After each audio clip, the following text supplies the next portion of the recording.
My name's Emily, I'm 27, and I'll admit something I'm not proud of. I broke up with my boyfriend just to see if he'd fight for me. I wasn't unhappy, not really. If you asked anyone around us, they would have said we were the picture of stability, no screaming matches, no trust issues, no chaos. He was steady, calm, and the kind of man people describe as solid. But that was the problem. Solid started to feel flat. He never chased me when I pulled away during arguments. He didn't get jealous when other guys flirted with me. He never lost his cool, never raised his voice, never gave me that dramatic proof I craved that he cared so much he couldn't stand the thought of losing me. And maybe that says more about me than about him. For months, I'd been scrolling through social media, watching videos where men made grand gestures, midnight drives across town after a fight, handwritten letters begging for forgiveness, tearful speeches about not being able to live without her. I'd whisper to myself, would he do that for me? Would he fight for me if I gave him a reason to? The question burrowed into my chest like a splinter I couldn't pull out. So one Saturday evening, as he sat across from me at our favorite little Thai place, calmly eating pad CEW, asking about my week, I decided to find out. My heart was pounding so loud I could barely hear myself think. Jake, I said, pushing my plate away, I think we should break up. He froze mid-bite. He didn't ask why, didn't look confused, didn't even set down his fork right away. He just chewed, swallowed, then finally placed the fork on the table. There was a pause, heavy, loaded, the kind that feels like the whole world is holding its breath. And then, in the calmest voice I'd ever heard, he said, okay. That was it. No pleading, no questions, no attempt to stop me. He picked up the check, paid it, and walked out of the restaurant without even looking back. I sat there in stunned silence, staring at the empty seat across from me, waiting for him to return, waiting for the big dramatic reaction I was sure would follow. But he didn't come back. And in that moment, I realized I'd made the biggest mistake of my life. When Jake walked out of that restaurant, I thought it was just part one of the play.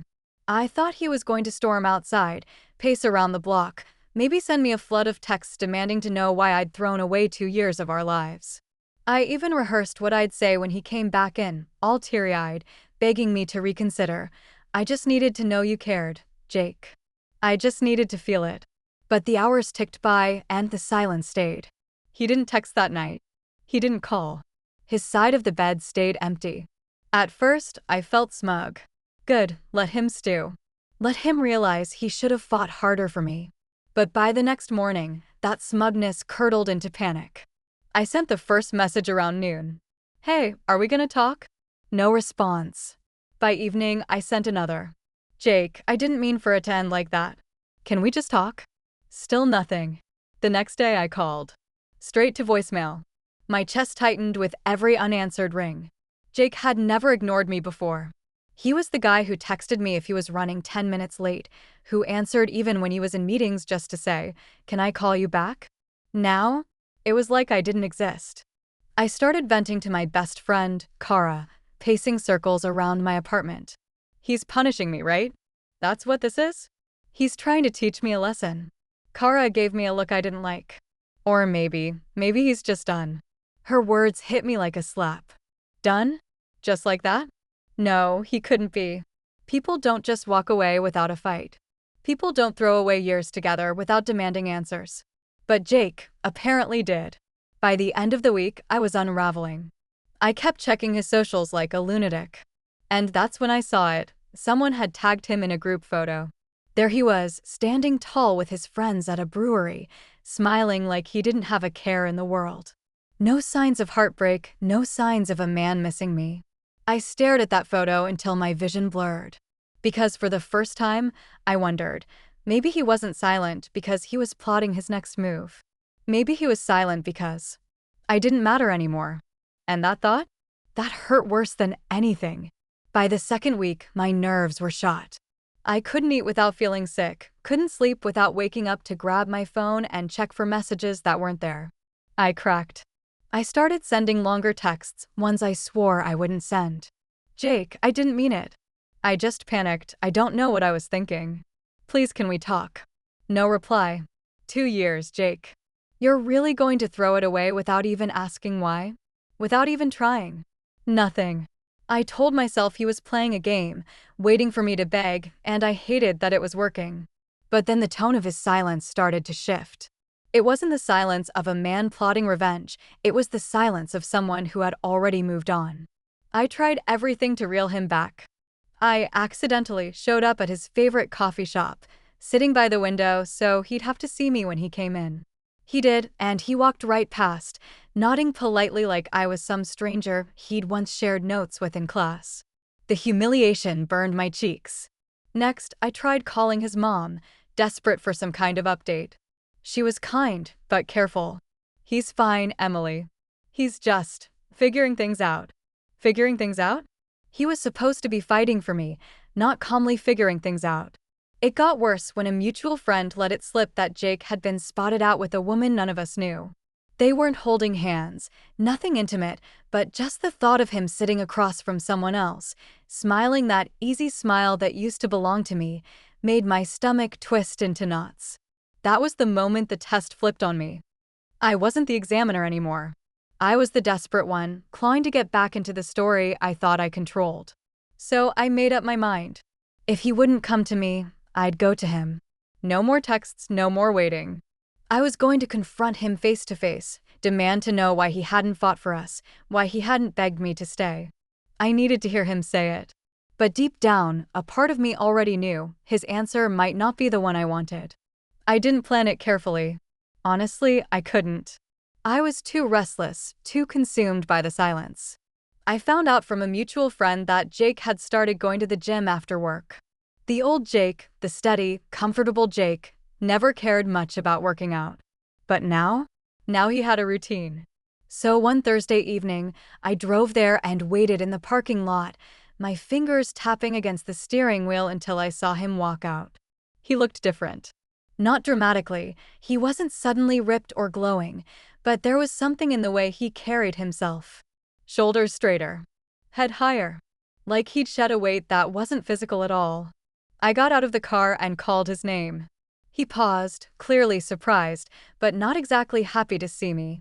He gave me a small nod, polite, distant. Emily. Jake, can we talk? Please. My voice cracked, and I hated it. He sighed, adjusting the strap of his gym bag. About what? About us, I said quickly, stepping closer. About why you didn't even ask why I broke up with you. You just walked away. Do you have any idea how that felt? His eyes narrowed, and for the first time since all of this began, I saw a flicker of something sharp behind his calm. Do you have any idea how it felt, Emily? Sitting across from you, hearing you say you wanted to break up like you were canceling a dinner reservation? No explanation, no warning, just done. I swallowed hard. I wanted to see if you'd fight for me. If you cared enough to. To what? His voice cut me off, steady but firm. To beg? To lose my dignity proving to you that I was worth keeping. The words hit me like a slap. I thought. My voice faltered. I thought if you loved me, you wouldn't let me walk away. He shook his head slowly. If you loved me, Emily, you wouldn't have needed to test me at all. Silence stretched between us, heavy and unforgiving. Jake took a step back, and his expression softened, but not with affection. With finality. I don't believe in fighting to stay with someone who's already decided to leave. Love isn't supposed to be a battlefield where one person makes the rules and the other begs to stay. You chose to walk away, so I respected your choice. I felt my throat close. So that's it? After everything we've been through, that's it? He gave me one last look, calm, steady, and heartbreakingly resolute. Yeah, that's it. And just like that, he turned, got into his car, and drove away. No anger. No drama. Just a clean, quiet goodbye. And that somehow hurt worse than any fight ever could have. After that night in the parking lot, I stopped pretending I still had control of the story. Jake wasn't playing hard to get. He wasn't waiting for me to grovel.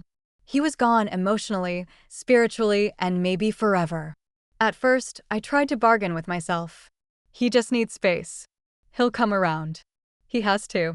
But weeks passed, and the silence stretched on like a canyon I couldn't cross. The hardest part wasn't the empty bed or the lack of texts. It was how normal everything felt without me in his life. He didn't crumble. He didn't chase me. He just kept living. Kara finally snapped at me one night after I'd cried into her wine glass for the third time that week. Emily, you played a game. And you lost. You wanted proof he loved you? You got it. He loves himself enough not to let someone treat him like a test. Her words stung, but they were true. A month later, I saw him again at a coffee shop we used to frequent on lazy Sundays. He was sitting across from a woman I didn't recognize. She wasn't overly glamorous, just effortlessly put together, the kind of person who radiates warmth without trying. They were laughing, and Jake looked happy. Not performative, not forced. Genuinely happy. For a second, I thought he'd look up and falter, maybe show some flicker of longing or regret. But when his eyes met mine, all he gave me was a small, polite nod, like I was an old classmate, not the woman who once shared his dreams. Then he turned back to her, leaving me standing there like a ghost. Walking out of that cafe, the truth finally settled over me like a cold weight. The test I'd designed to prove his love hadn't exposed his weakness.